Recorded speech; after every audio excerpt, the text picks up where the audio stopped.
तो last lecture में देखो मैंने ऑर्डर को कैलकुलेट करना सिखाया था। कई बार हम लोग ऑर्डर को क्या है कि के का यूनिट को भी देख के निकाल लेते हैं, तो मैं आपको बताता हूँ वही ऑर्डर के बारे में। तो देखो कई बार हम लोग क्या है कि जो के का यूनिट होता है उससे भी ऑर्डर डिटरमाइन करते हैं। देखो कैसे होता कैसे है। देखो जो रेट ऑफ रिएक्शन होता है जैसे कुछ भी हो, तो वो dx बाई dt आपके पास होगा। ये होगा k टाइम्स और ये होगा कंसंट्रेशन की पावर आपके पास x। ठीक है, ये dc बाई dt कर लेते हैं। तो देखो आपके पास फिर क्या होगा, यूनिट की बात कर रहे हैं। तो जो रेट होता है एक्चुअल में रेट, तो रेट का यूनिट क्या होगा, देखो कंसंट्रेशन का यूनिट मोल पर लीटर, तो इसका यूनिट होगा मोल पर लीटर और अपॉन होगा टाइम, मतलब टाइम मतलब सेकेंड, एक्चुअल यूनिट इसका सेकेंड होगा। और यहाँ पे के और कंसंट्रेशन का यूनिट देखो क्या होगा, ये आपके पास हो जाएगा मोल पर लीटर और ये एक्स, तो ये आपके पास का ये ऑर्डर है ये। तो इससे देखो जो के आएगा, के उसका जो यूनिट आएगा तो वो आपके पास होता है, ये होता है मोल पर लीटर का पावर एक्चुअल में होगा 1 - और अपॉन में रहेगा सेकेंड। तो एक्चुअल में ये इसका यूनिट है। हाँ बेटा मैं बता रहा हूँ 54 55 मैं समझ गया। 54 55 के लिए 8-10 लोगों ने मैसेज कर दिया। मैं बता रहा हूँ वो दोनों क्वेश्चन बता रहा हूँ, पहले मैं इसको खत्म कर दूं। मैं अगला वही बताऊंगा 54 50, मतलब क्योंकि अलग अलग लोग भेजते जा रहे हैं, कोई कह रहा है 55 कोई कह रहा है 54, तो वो दोनों मैं बता रहा हूँ। अब इसको कर लेते हैं। तो देखो के का जो यूनिट होता है वो ऑर्डर पे डिपेंड करता है। तो समझो अगर मान लो 0 ऑर्डर है तो हम लोग कई बार के का यूनिट से भी मतलब ये पहचानने का कोशिश करते हैं। सर एटीएम सेकेंड का यूनिट, अरे एटीएम सेकेंड ठीक है वो भी बता देते हैं। पहले इसमें देखते हैं। देखो तो 0 ऑर्डर अगर है तो उसका यूनिट क्या हो जाएगा, मोल पर लीटर पर सेकेंड। के का यूनिट मतलब आपका ऑर्डर पे डिपेंड करता है। कई बार के की यूनिट से भी आप ऑर्डर पहचान सकते हो। अगर मान लो फर्स्ट ऑर्डर होगा, अगर आपके पास फर्स्ट ऑर्डर होगा तो यूनिट हो जाएगा सेकेंड इनवर्स, मतलब एक्स का वैल्यू 1 रखना तो 0 हो जाएगा। अगर आपके पास सेकंड ऑर्डर होगा तो के का यूनिट एक्चुअल में होता है ये लीटर, ऊपर हो जाएगा इसमें तो लीटर, क्योंकि 2 -1 करोगे तो -1 हो जाएगा, उल्टा हो जाएगा, तो लीटर पर मोल पर सेकेंड। तो अगर मान लो ये थर्ड आपका ऑर्डर हुआ तो उस केस में इसका यूनिट हो जाएगा लीटर स्क्वायर पर मोल स्क्वायर और पर सेकेंड पर मोल स्क्वायर। अब देखो बेटा आप जो एटीएम कर रहे हो वो वैसा है कि जैसे हम लोग केमिकल इक्विलिब्रियम में जब कर रहे थे तो हम लोग क्या है कि जैसे मान लो इक्विलिब्रियम में क्या होता था, हम लोग कंसंट्रेशन में कैसे डिफाइन करते थे, पर कई बार गैस के लिए कंसंट्रेशन की जगह प्रेशर को भी डिफाइन करते हैं। तो अगर गैस हुआ गैस, तो गैस के केस में हम लोग क्या करते हैं, तो इसको लिखा जा सकता है आपका डीपी बाई डी, मतलब वही rate of change of pressure equal to K times क्या होगा। तो अगर इधर प्रेशर लिया है तो यहाँ पे भी प्रेशर लेना पड़ेगा, उसका पावर एक्स। अरे गैस के केस में हम लोग देखो देखो यहाँ पे क्या होता है, पीवी इक्वल टू एनआरटी, मैं यूनिट के अभी से बात कर रहा हूँ। तो P इक्वल टू क्या होगा, एन वी और बाई आर टी। तो यहाँ पे देखो जो प्रेशर होता है वो कंसंट्रेशन के प्रोपोर्शनल है वो। तो आप कंसंट्रेशन की जगह देखो टी तो कांस्टेंट है, टेम्परेचर चेंज नहीं हो रहा है, तो आप कंसंट्रेशन की जगह प्रेशर को रख सकते हो। तो ऐसे केस में क्या होगा, जो यूनिट होगा, देखो यूनिट क्या होगा इसका, अगर आप यूनिट की बात करो तो प्रेशर का यूनिट क्या होगा, एटीएम और टाइम मतलब पर सेकेंड, ये हो जाएगा। और नीचे आएगा तो नीचे आपके पास क्या होगा, ये एटीएम होगा और उसका पावर एक्स, ये के का यूनिट हो जाएगा। तो यहाँ पे जो के का यूनिट आएगा, अगर गैस है तो उस केस में जो के का यूनिट हो सकता है वो हो सकता है एटीएम का पावर 1 - अपॉन आपके पास सेकेंड। तो बाकी निकाल लेना। अगर आपके पास ये 0 ऑर्डर होगा तब इसका यूनिट हो जाएगा एटीएम पर सेकेंड। अगर ये आपके पास फर्स्ट ऑर्डर होगा तो इसका यूनिट हो जाएगा 1/सेकेंड। अगर आपके पास ये सेकेंड ऑर्डर होगा तो इसका यूनिट हो जाएगा 1/एटीएम सेकेंड। तो इस तरीके से आप इसको निकाल सकते हो।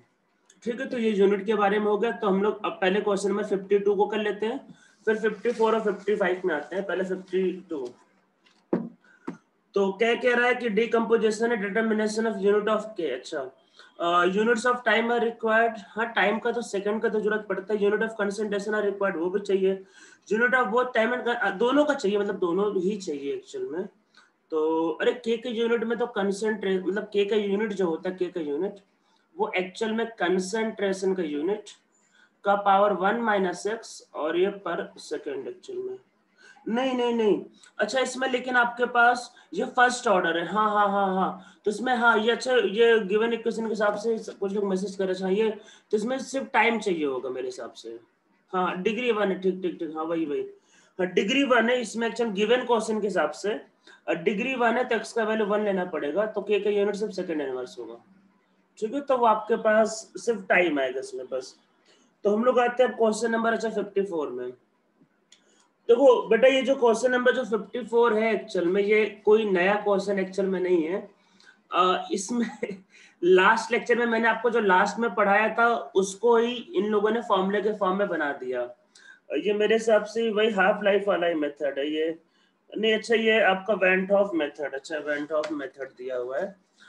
Went of differential method is an important method. अरे ऐसे देखो कहानी जो लिखा है उस पर मत जाओ। Is an important method determine to order of the reaction, concentration this, rate is this, rated, तो आपको बताने की क्या होगा। अच्छा तो आराम से सोचो क्या पढ़ाया गया आपको। रेट ऑफ रिएक्शन जो होता है, रेट ऑफ रिएक्शन तो एक्स के टर्म में भी लिख सकते हैं। मैंने लिखवाया था ना, जैसे मान लो कि अगर आपके पास ए से मान लो प्रोडक्ट फॉर्म होता है, तो उसको लिखने का तरीका तो ये था कि आप ऐसे लिख सकते थे कि t माइनस 0 पे ये सी नॉट है, और मान लो t इक्वल टू टी पे इसको मैंने कहा था कि सी नॉट माइनस एक्स, या फिर आप इसको सी टी। तो मैंने इसको सॉल्व करने के देखो दो तरीके बताए थे। एक तो ये था कि माइनस टाइम ए कर दो, और ये क्या था आपके पास के इंटू ए। दूसरा तरीका आपके पास ये कि आप इसको भी रख सकते हो, और चाहो तो ये बन जाएगा dx बाई डी टी, और इस केस में ये के और कंसंट्रेशन, ठीक है। इस तरीके से भी सॉल्व किया जा सकता है। तो मतलब कि रेट ऑफ रिएक्शन जो होता है dx बाई डी टी जो होता है वो k टाइम्स और कंसंट्रेशन की पावर n। अरे ऑर्डर के बारे में तो हमको कुछ पता ही नहीं ना, ऑर्डर तो कैलकुलेट करना है, तो ऐसा हो सकता है। तो देखो क्या करना, क्या इसमें कुछ करना वरना है नहीं एक्चुअल में। तो मान लो देखो ऐसा है कि क्या होगा, दो अलग अलग कंसंट्रेशन पे दो अलग अलग रेट आएगा। मान लो दो अलग अलग कंसंट्रेशन दिया होगा, दो अलग अलग रेट आएगा। तो मान लेते हैं कि जब हमारे पास कंसंट्रेशन 1 है, मान लो कंसंट्रेशन 1 है, तो इसका जो रेट है वो dx बाई डी टी को 1 मान लेते हैं, ठीक है। दो अलग अलग कंसंट्रेशन पे दो अलग अलग रेट मान लेते हैं। कंसंट्रेशन आपके पास 2 है, तो इसका रेट मान लेते हैं dx by d T by 2, ठीक है। ये कहना चाह रहा है बस नॉर्मल इक्वेशन जो तो वही हमने लिखा कि दो अलग अलग कंसंट्रेशन पे दो अलग अलग रेट, इसको डिवाइड कर लो, क्योंकि ये लॉग के टर्म में बन रहा है और डिवाइड करके ही आएगा। इसको डिवाइड कर लेते हैं और उल्टा भी कर लेते हैं एक्चुअल में, क्योंकि C2 बाई C1 में ही मेरे हिसाब से आंसर होगा। तो देखो मैं ऐसा लिख रहा हूँ C2 बाई C1 का पावर n, सब लोग ध्यान से देखो ये ऐसा लिखा जा सकता है, और इसको लिख सकते हैं dx by d T second time पे जो था, और डिवाइड करेंगे dx बाई डी टी जो फर्स्ट टाइम पे था। अरे अब दोनों साइड वही लॉग ले लो जो कह रहा है, हो गया आ गया आंसर। तो दोनों साइड लॉग ले लो, तो n इक्वल टू क्या आएगा लॉग लेने पे, तो log dx dt second condition पे upon dx by d t first condition पे जो रेट होता है एक्चुअल में, फिर अपॉन, और ये आएगा log C2 बाई C1। समझ में सबको आ गया होगा ये, ठीक है। तो ये इसका एक्चुअल में आंसर ही है, ठीक है। किसी को कोई डाउट हो तो बताओ, नहीं तो समझ में आ रहा हो। इसमें कुछ किया नहीं भाई, रेट जो होता है के इंटू कंसंट्रेशन, दो अलग अलग कंसंट्रेशन पे दो अलग अलग रेट होंगे, वो तो ऑब्वियस है, बस डिवाइड करके आपको निकाल दिया मैंने। अब क्वेश्चन नंबर देखो 55।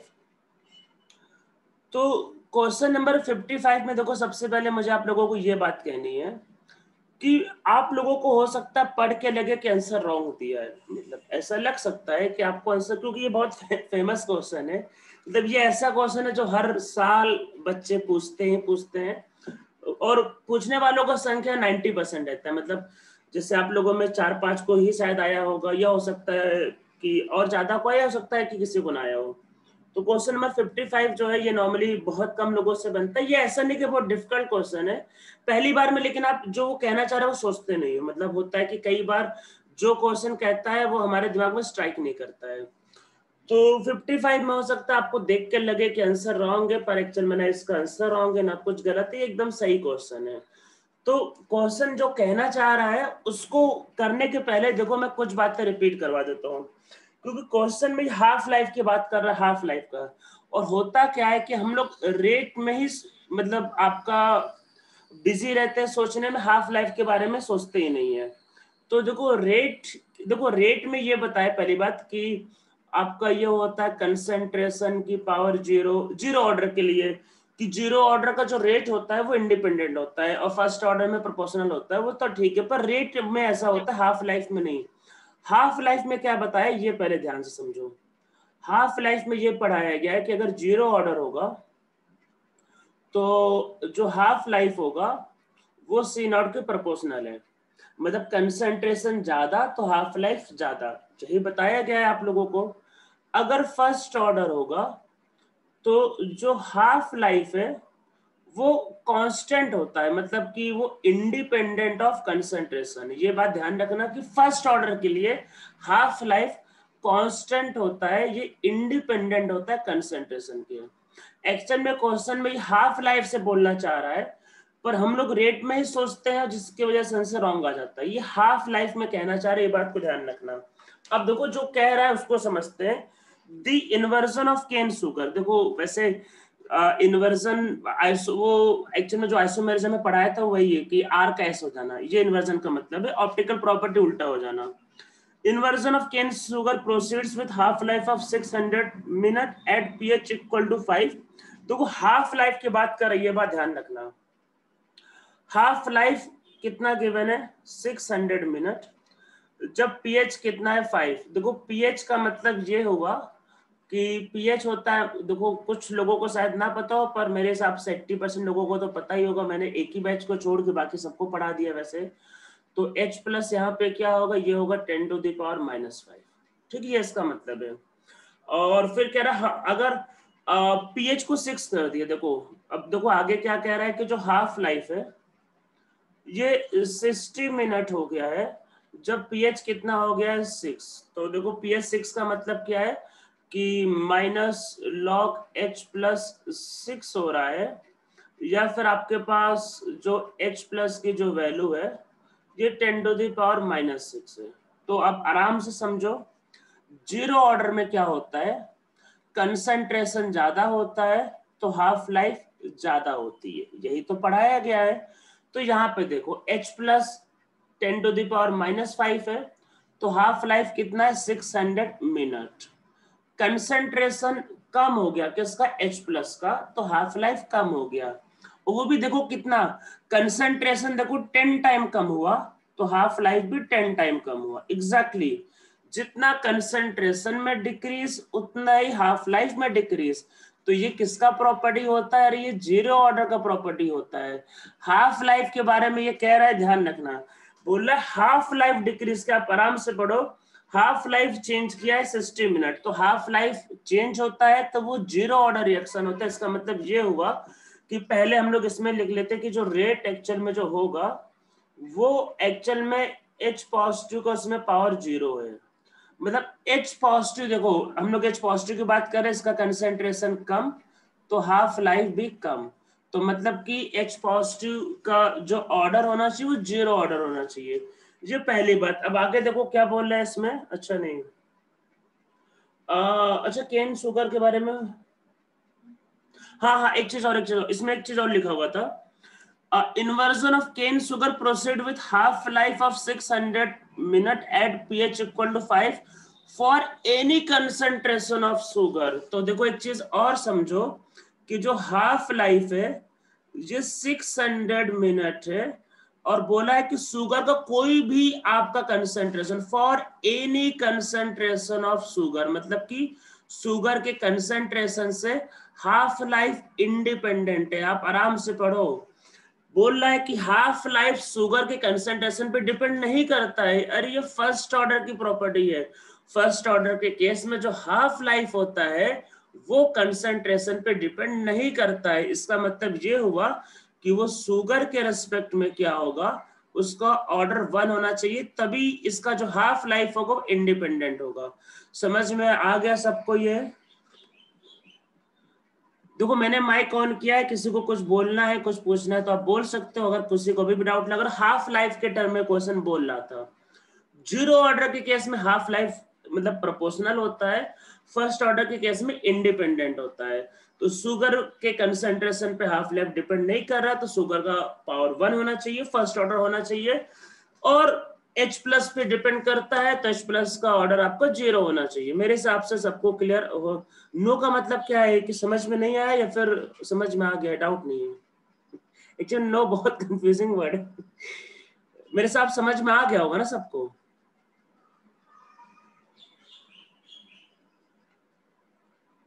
अरे बोलो, नहीं समझा? क्या नहीं समझा बताओ। अच्छा आप माइक ऑन करके बताओ क्या नहीं समझ में आ रहा। बोलो भाई बोलो, क्या नहीं समझ में आ रहा? क्या मतलब क्या दिक्कत क्या है? Last part? अच्छा अच्छा, ये बस आप खुद ही बता दो। जो फर्स्ट ऑर्डर होता है, फर्स्ट ऑर्डर, उसमें जो हाफ लाइफ होता है, हाफ लाइफ क्या कंसंट्रेशन पे डिपेंड करता है? अरे फर्स्ट ऑर्डर के लिए नहीं। तो देखो बोल क्या रहा है, आप पढ़ो, उसमें क्वेश्चन में कह रहा है कि जो हाफ लाइफ है, देखो हाफ लाइफ बोल रहा है, हाफ लाइफ जो है वो इंडिपेंडेंट है। देखो किसके इंडिपेंडेंट है? शुगर के कंसंट्रेशन के, मतलब कि शुगर के कंसंट्रेशन पे डिपेंड नहीं कर रहा है। तो अगर किसी के कंसंट्रेशन पे अगर हाफ लाइफ डिपेंड नहीं करता है तो ये पहचान होता है फर्स्ट ऑर्डर का। अरे फर्स्ट ऑर्डर में ही तो हाफ लाइफ कंसंट्रेशन पे डिपेंड नहीं करती है ना। तो क्वेश्चन में कह रहा है, देखो क्वेश्चन में लिखा हुआ है कि for any concentration of sugar. तो जब शुगर की कंसंट्रेशन से हाफ लाइफ का फर्क ही नहीं पड़ रहा है तो इसका मतलब कि शुगर के रिस्पेक्ट में ऑर्डर 1 होना चाहिए, क्योंकि जो फर्स्ट ऑर्डर होता है उसका हाफ लाइफ कंसंट्रेशन पे डिपेंड नहीं करता है। बस इतनी सी बात है ये। अरे आ रहा है ना समझ में, या अभी भी किसी को डाउट है? देखो इसमें हाफ लाइफ बोल रहा है, हाफ लाइफ बोला, हाफ लाइफ कंसंट्रेशन नहीं बोला, हाफ लाइफ को सोचो। हाफ लाइफ इंडिपेंडेंट है तो फर्स्ट ऑर्डर होता है, हाफ लाइफ डायरेक्टली प्रोपोर्शनल है तो 0 ऑर्डर होता है। बस इतनी सी बात है ये, ठीक है। और इसमें देखो तुम्हारा एक मैसेज और आया था बहुत लंबा, समझ को जरा पढ़ लो। वो मैं पहले क्या कह रहा था, 1 मिनट। 54 में आंसर आएगा, प्रॉपर मेथड बताओ। प्रॉपर, अच्छा बता दिया। 55 ठीक है। 58 में आंसर आ गया बट ग्राफ का यूज कर रहे हैं तो इसका भी प्रॉपर मेथड बताओ। जो 58 देखो 58 के केस में 58 जो क्वेश्चन है, जैसे देखो हर चीज को सॉल्व करने की जरूरत नहीं होती। जैसे 58 है तो कुछ चीजें देखो देख के समझ में आ जाती है। देखो देख के समझ में आने का क्या मतलब, देखो मैं आपको बताता हूँ कि पहले समझते हैं कि कैसे इन क्वेश्चंस को कर सकते हैं हम लोग अप्रोच। इसको तक एक तो वही जो अलग अलग ऑर्डर के फॉर्मूले होते हैं उससे कर सकते हैं, और थोड़ा सा आपका ऑब्जर्वेशन अच्छा होना चाहिए। जैसे देखो मान लो टाइम, और मान लो आपके पास गिवन है कंसंट्रेशन। देखो 0 17 मतलब मिनट में है, 34 51। और देखो ये क्या है 0.069, फिर 0.052, 0.035 और 0.018। तो एक बात समझो, ये 69 है। जब ये 17 मिनट का टाइम होता है तो जो कंसंट्रेशन है ये भी क्या है कि 17 मतलब मोलर कम हो जाता है, ठीक है। फिर जब टाइम 17 मिनट है फिर से कंसंट्रेशन क्या है कि 0.017 मोलर कम हो जाता है। फिर से टाइम जब 17 मिनट है तो फिर से ये क्या हो रहा है 0.107 आपके पास कम हो जा रहा है। इसका मतलब ये है कि यहाँ पे जो रेट ऑफ रिएक्शन है, देखो सिंपल सी बात है, फर्स्ट ऑर्डर नहीं है भाई। क्या कर रहे हो पार्थ, कैसे चलेगा काम बताओ? कहाँ से फर्स्ट ऑर्डर? मतलब मैं आंसर बताता उसके पहले तुमने गलत बता दिया। फर्स्ट ऑर्डर कहां से दिख रहा है भाई? जीरो ऑर्डर के केस में रेट देखो, रेट यहाँ पे कांस्टेंट है। हाँ, रेट कहाँ चेंज हो रहा है? टाइम देखो 17 मिनट का कितना कंज्यूम हुआ 17, फिर से टाइम देखो 17 मिनट का कितना कंज्यूम हुआ 17, फिर से टाइम देखो अगर फर्स्ट ऑर्डर का होता तो देखो फर्स्ट देखो पहले समझो रेट इक्वल टू क्या होता है, कंसंट्रेशन की पावर n। देखो जीरो ऑर्डर के केस में क्या होता है कि रेट कांस्टेंट होता है, तो यहाँ पे रेट कांस्टेंट ऊपर भाई रेट कहाँ चेंज हो रहा है? रेट तो लगातार सेम चल रहा है, तो वो जीरो ऑर्डर की पहचान है। अगर ये फर्स्ट ऑर्डर होता तो रेट इक्वल टू क्या होता, के और कंसंट्रेशन की पावर 1। इसका मतलब कंसंट्रेशन कम होगा तो रेट कम होता। तो देखो कंसंट्रेशन इससे कम हुआ पर रेट में कोई चेंज नहीं। देखो यहाँ पे सेम मतलब सेम कंज्यूम हो रहा है, यहाँ भी सेम कंज्यूम हो रहा है, यहाँ पे देखो सेम कंज्यूम हो रहा है, तो कंज्यूम सेम हो रहा है मतलब रेट सेम चल रहा है। तो कंसंट्रेशन कम होता जा रहा है, इससे कम पर रेट में फर्क नहीं पड़ा, रेट कांस्टेंट चल रहा है, तो जीरो ऑर्डर की पहचान एक्चुअल में।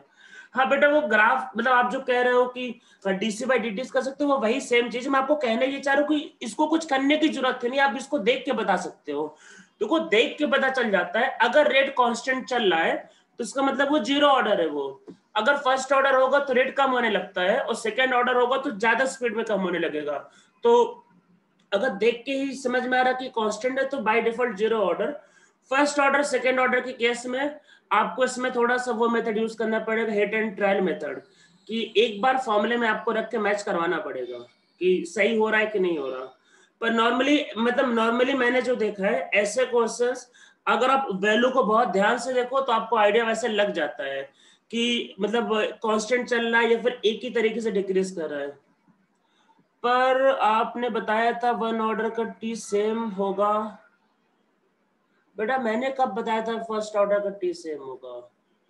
मैंने हाफ लाइफ बताया था भाई, यहाँ पे रेट की बात हो रही है। मैंने बताया था फर्स्ट ऑर्डर का हाफ लाइफ सेम होगा, टाइम के बारे में तो कभी कुछ कहा ही नहीं था।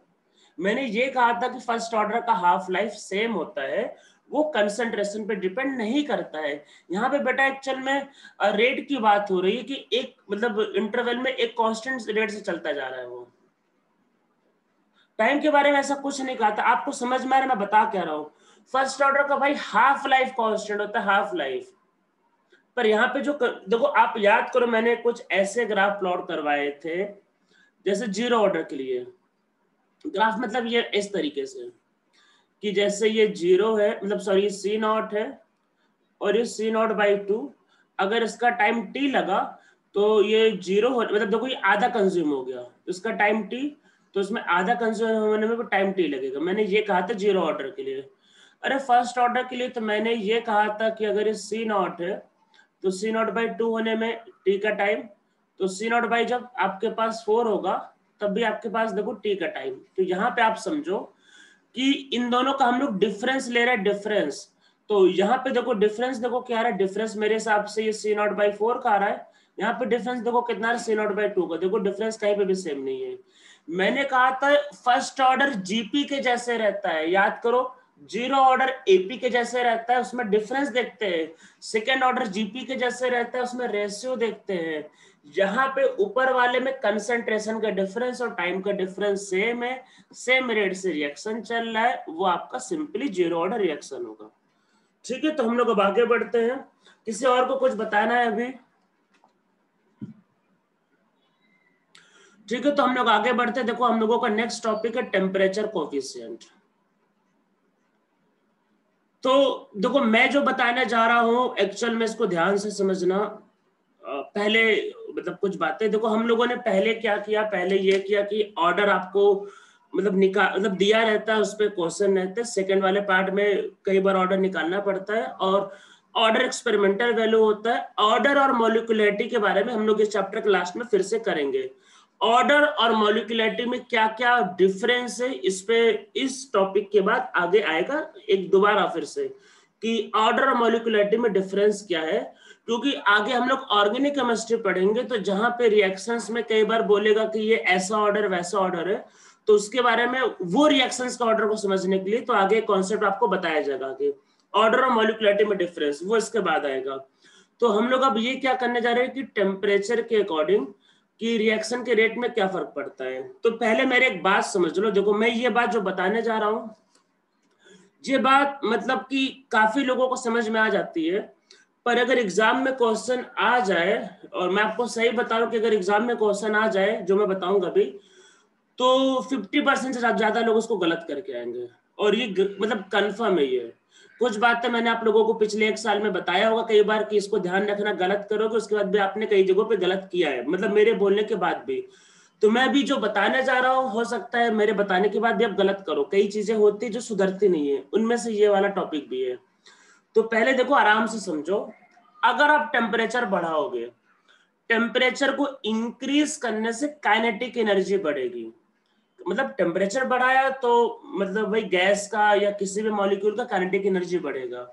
अगर काइनेटिक एनर्जी बढ़ेगा तो और इवन केटीजी, मैंने आप लोगों को गैसेस स्टेट में जब पढ़ाया था तो मैंने कहा था फिजिक्स में पढ़ाया जाएगा, फिजिक्स में आपको केटीजी भी पढ़ा दिया गया होगा, काइनेटिक थ्योरी ऑफ गैस। तो वो जो फॉर्मूले थे जैसे VRMS का, उसका डेरिवेशन फिजिक्स में भी करवाया गया होगा। तो मैंने आप लोगों को कहा भी था फिजिक्स में आगे करवाया गया होगा, आपको करवा भी दिया गया होगा अब तक। तो देखो, और अब ये भी ये कहा था कि जो काइनेटिक एनर्जी होता है सिर्फ टेम्परेचर पे डिपेंड करता है गैस के लिए। तो अब आप लोग आराम से समझो, एक्चुअल में देखो मैं माइक सबका फिर से बंद कर, एक्चुअल में डिस्टर्बेंस होता है। तो हाँ, तो देखो आराम से समझो, अगर टेम्परेचर बढ़ेगा तो काइनेटिक एनर्जी बढ़ेगी, काइनेटिक एनर्जी बढ़ेगी तो मॉलिक्यूल का वेलोसिटी बढ़ेगा, तो कोलिजन फास्ट होगा, फास्ट कोलिजन होगा तो रेट ऑफ द रिएक्शन बढ़ेगा। तो इसका मतलब ये है कि टेम्परेचर को बढ़ाने से rate of the reaction always increase करेगा। तो यहां तक तो चीजें सिंपल रहती है, पर क्वेश्चन जो आता है एग्जाम में वो एक्सोथर्मिक और एंडोथर्मिक को लेके कंफ्यूज कर देते हैं। होता ये कि मैंने केमिकल इक्विलिब्रियम में क्या पढ़ाया है और आप यहाँ पे कंफ्यूज हो जाओगे।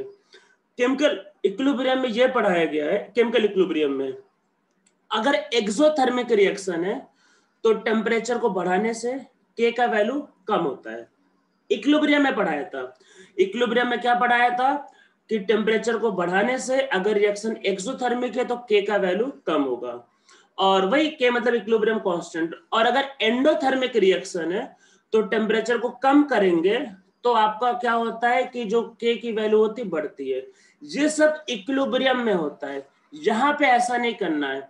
तो वो क्या होता है टेस्ट में एग्जाम में क्वेश्चन में दे देंगे एक्सोथर्मिक, बोलेंगे कि in case of exothermic reaction what will happen when temperature is increase. तो आपके दिमाग में तुरंत यही आएगा कि एक्सोथर्मिक बोल रहा है, टेम्परेचर बढ़ रहा है, मतलब के वैल्यू कम। पर ये इक्विलिब्रियम में होता है, रेट में नहीं। रेट के केस में एक्सोथर्मिक और एंडोथर्मिक से हमें मतलब नहीं है। देखो रेट का मतलब है हम लोग टाइम की बात करें, यहाँ पर टाइम की बात करें, ध्यान रखना। अगर आपका मतलब टेम्परेचर कम होगा तो कोलिजन धीरे धीरे होगा, तो रिएक्शन हो सकता है 2 घंटे में हो।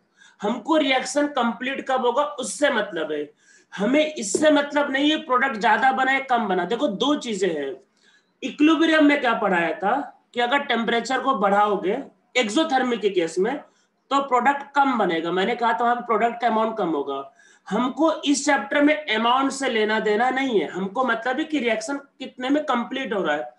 कंप्लीट का मतलब या तो पूरा कंप्लीट हो जाए, अगर वो रिवर्सिबल रिएक्शन है तो इक्विलिब्रियम आ जाए। अगर इक्विलिब्रियम आए तो उसको भी बोल देते हैं रिएक्शन कंप्लीट हो गया, मतलब अब मतलब कि अब उसमें कुछ हो नहीं रहा है, दैट इज कंप्लीट हो गया। तो अगर आप टेम्परेचर बढ़ाओगे तो मॉलिक्यूल में कोलिजन फास्ट होगा, तो टाइम घटेगा हमेशा। तो ये ध्यान रखना है कि रेट ऑफ द रिएक्शन हमेशा इंक्रीज होता है टेम्परेचर को बढ़ाने से, चाहे वो एक्सोथर्मिक हो या एंडोथर्मिक है, उससे हमें कोई लेना देना नहीं है। एक्सोथर्मिक होगा तो टेम्परेचर को बढ़ाने से प्रोडक्ट कम बनेगा, पर हमें उससे कोई लेना देना नहीं, हमको मतलब है टाइम से। अगर रिएक्शन 2 घंटे में कंप्लीट हो रही थी तो टेम्परेचर को बढ़ाने से हो सकता है 1 घंटे में कंप्लीट हो जाए। एक्सोथर्मिक हो या एंडोथर्मिक उससे मतलब नहीं है। तो ये बात हमेशा ध्यान रखना कि rate of reaction always increases when temperature of reaction is increased. और मैंने बाकी जो बताया था कम और ज्यादा वो इक्विलिब्रियम में था, दोनों में कंफ्यूज नहीं होना। तो एग्जाम में एक्सो और एंडो लिख के आएगा कंफ्यूज करने के लिए, स्पेशली एक्सोथर्मिक लिख के आता है, तो कंफ्यूज नहीं होना है। अब हम लोग टेम्परेचर कोफिशिएंट पे आते हैं, ये क्या होता है। तो पहले देखो रेट के बारे में समझते हैं। देखो रेट हम लोगों ने क्या सीखा, क्या रेट ऑफ रिएक्शन। देखो रेट ऑफ रिएक्शन क्या होता है, के टाइम कंसंट्रेशन का पावर एन, मतलब एन मतलब ये ऑर्डर है। तो ऑर्डर क्या होता है कि रिएक्शन के लिए मान लो कोई एक रिएक्शन के लिए फिक्स होता है और अलग अलग रिएक्शन का ऑर्डर अलग अलग होता है। पर क्वेश्चन ये आता है कि आप जब टेम्परेचर बढ़ाओगे तो आपने बोला कि रेट बढ़ेगा, पर बात है कि रेट बढ़ेगा, ये बढ़ा है तो इधर भी तो कुछ बढ़ना चाहिए। तो देखो कंसंट्रेशन को तो टेम्परेचर से कोई लेना देना ही नहीं। अरे मान लो आपने स्टार्टिंग में 10 मोल लिया, टेम्परेचर 20 करो या 50 डिग्री करो या 100 डिग्री करो, कंसंट्रेशन का क्या लेना देना। तो रेट अगर बढ़ रहा है तो इसका मतलब ये है कि इधर रेट कांस्टेंट बढ़ेगा।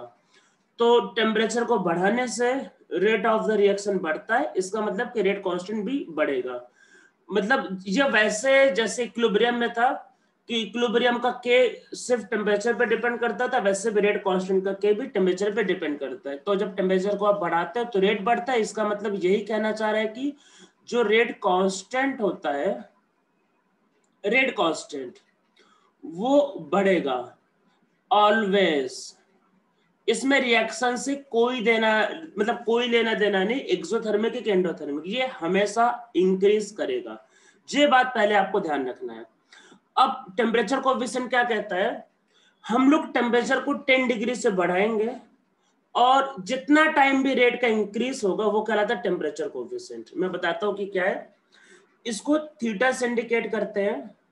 तो ये होता है rate of the reaction at T plus 10 degree और ये होता है rate of the reaction at T degree. T चाहे केल्विन में लो चाहे डिग्री सेल्सियस में लो, डिफरेंस सेम ही होता है, ठीक है। चाहे डिग्री सेल्सियस में लो तब भी 10 का डिफरेंस, या फिर केल्विन में लोगे तब भी 10 का डिफरेंस। तो अगर आप टेम्परेचर को 10 डिग्री से बढ़ाते हो तो रेट कितना टाइम इंक्रीज होगा उसका रेशियो निकालोगे तो वही होता है टेम्परेचर कोएफिशिएंट। क्योंकि टेम्परेचर को बढ़ाने से क्या चेंज होगा, के, तो इसको हम लोग लिख सकते हैं, ये आपके पास होता है टी प्लस 10 अपॉन ये टी। तो ये आपका होता है टेम्परेचर कोएफिशिएंट। मतलब कि how many times of number of times rate of reaction increases when temperature of reaction is increased by 10 degree Celsius. तो जब 10 डिग्री से बढ़ा दोगे तो जो भी रेट में इंक्रीज होता है वही होता है आपका टेम्परेचर कोएफिशिएंट। अब इसमें देखो एक बात और ध्यान से, ये जो थीटा होता है इसकी वैल्यू मतलब नॉर्मली 2 से 3 के बीच में होता है। नॉर्मली मतलब मोस्ट ऑफ द रिएक्शंस के लिए 2 होता है। मतलब मोस्ट ऑफ द रिएक्शंस में क्या होता है, आप अगर टेम्परेचर को 10 डिग्री से बढ़ाते हो तो रेट डबल हो जाता है नॉर्मली। पर ऐसा रूल नहीं कि सारा रिएक्शन। तो देखो ये तो फिक्स है कि जो थीटा होगा वो 1 से बड़ा होगा ऑलवेज, इसमें कोई डाउट नहीं, इसमें ये फिक्स है। पर ये नॉर्मली 2 से 3 के बीच में होता है नॉर्मली, ठीक है। 2 से कम हो सकता है पर 1 से बड़ा होगा। तो मोस्ट ऑफ द रिएक्शन के लिए थीटा 2 या 2.5 या 3 के आसपास होता है। मतलब कि 10 डिग्री बढ़ाने पे रिएक्शन डबल हो जाता है, रेट उसका ट्रिपल हो जाता है, पर 1 से कम नहीं हो सकता। तो नॉर्मली थीटा की वैल्यू क्या होती है आपके पास 2 से 3 के बीच में होता है। तो मैं पहले एक एग्जांपल समझा देता हूँ एक फॉर्मूला बनाने के पहले इसमें। तो मान लेते हैं एक रिएक्शन है, पहले समझते मान लेते हैं एक रिएक्शन का थीटा है 2, मानो थीटा मतलब टेम्परेचर कोएफिशिएंट 2 है।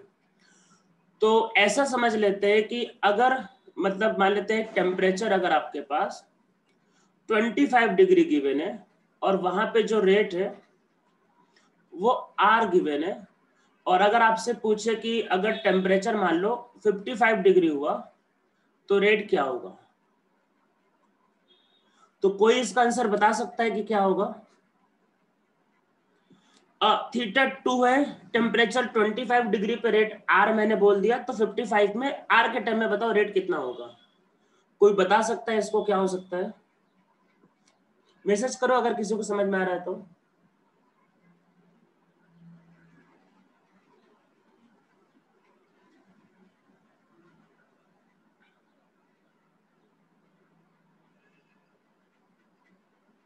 किसी को नहीं समझ में आ रहा, चलो ठीक है कोई बात नहीं। तो देखो फिर से भाई थीटा पे आते नहीं नहीं नहीं बेटा वो नहीं आएगा। देखो फिर से देखो समझते क्या है। देखो देखो रेट आपके पास क्या है आर, ठीक है। रुको एक दो और आंसर आ रहे, एक मिनट रुको रुको। ठीक है रुक जाओ मैं बता देता हूँ। देखो थीटा क्या है, ट्वाइस। देखो ठीक है बेटा, कई लोगों का आंसर है, मैं चेक बता देता हूँ कि क्या आएगा। देखो समझते हैं। देखो थीटा का अब आंसर मत भेजो भाई आप लोग, ठीक है मत भेजो, मैं मुझे बताने दो। तो देखो थीटा का मतलब क्या होता है कि जब 10 डिग्री से टेम्परेचर बढ़ाते हैं तो कितना चेंज होगा, मतलब 10 डिग्री। देखो थीटा का मतलब ये है कि 10 डिग्री, मतलब देखो थीटा का मतलब है कि नंबर ऑफ टाइम्स रिएक्शन में चेंज आता है जब टेम्परेचर 10 डिग्री से बढ़ता है। ठीक है, थीटा का मतलब 10 डिग्री से बढ़ने पे इतना चेंज आता है, दैट इज थीटा। तो अब देखो इसको समझते कि कहना क्या चाह रहा है। 10 डिग्री से मतलब इंक्रीज करना, प्लस करवाए थे इसमें। तो देखो क्या है कि एक मिनट,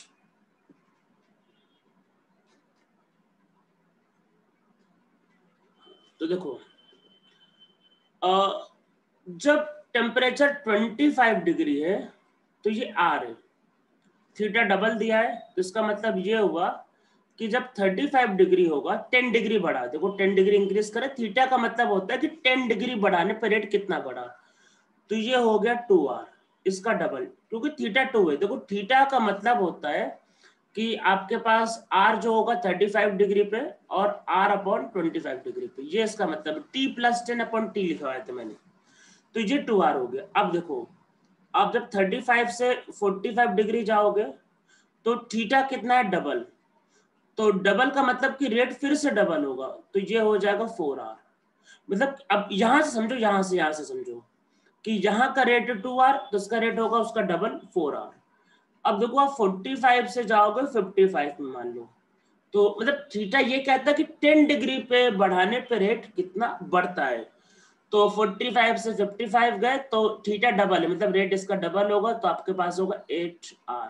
तो इसका ये मतलब है कि जो रेट होगा 55 डिग्री पे वो आपके पास होगा 8r। समझ में आ रहा है मैंने क्या बताया एक्चुअल में?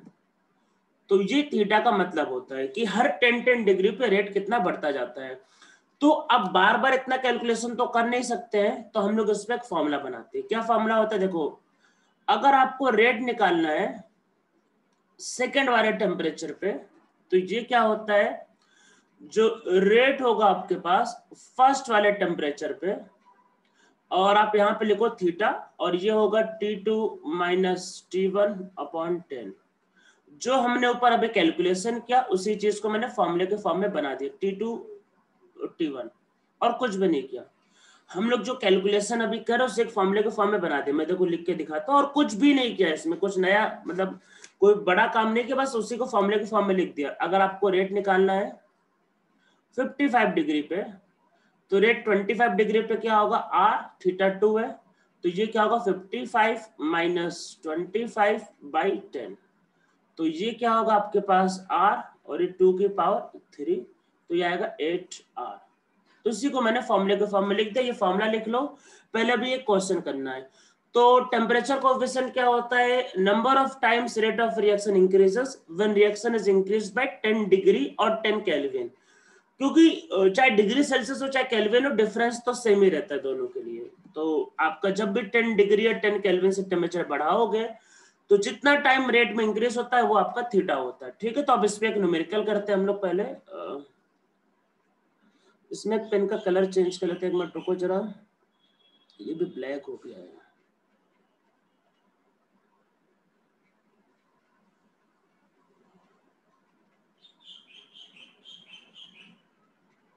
चलो वो बहुत स्लो काम, चलो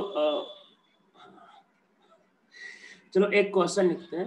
देखो इसमें एक चीज और, हाँ अगर देखो कई बार टेम्परेचर कोफिशिएंट में स्टार्टिंग का टेम्परेचर नहीं दिया रहता है, मान लो अगर नहीं दिया है, तब आप बोलोगे क्या लेना है, तब रूम टेम्परेचर 25 डिग्री लेना। कई बार ये नहीं देगा और बोल देगा कि इस टेम्परेचर पे रेट बताओ, तो स्टार्टिंग का टेम्परेचर नहीं बोला है तो क्या लोगे, रूम टेम्परेचर। ये ध्यान रखना है, नहीं दिया होता तो रूम टेम्परेचर लेना होता है। बहुत बार नहीं देगा एक्चुअल में।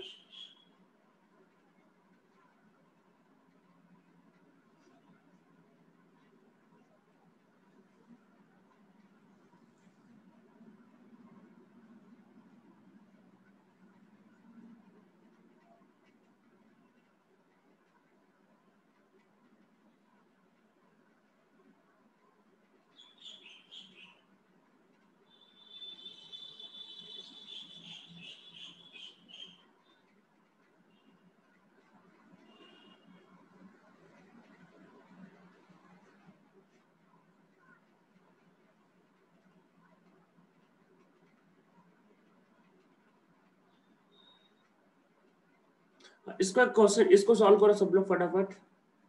तो इस तरीके के क्वेश्चन आपको मिल सकते हैं टेम्परेचर कोएफिशिएंट पे बेस्ड। अच्छा, फॉर्मूले देख लो आप लोग आराम से और इसको सॉल्व करो।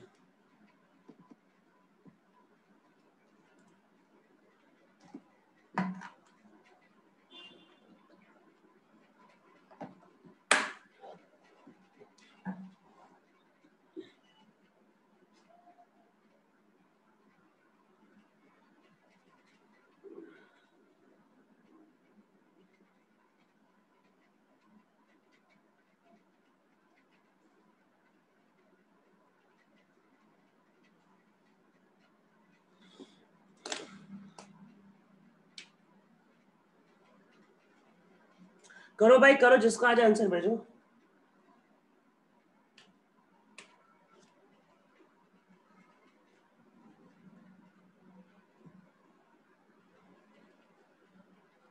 ठीक है, एक बच्चा ने आंसर भेजा है, मेरे हिसाब से वही आंसर आएगा। ठीक है, सबका आ रहा होगा ये, मतलब ठीक है। ये क्या, ये किसने भेजा ये? भाई रोहित, कैलकुलेशन सही से करो।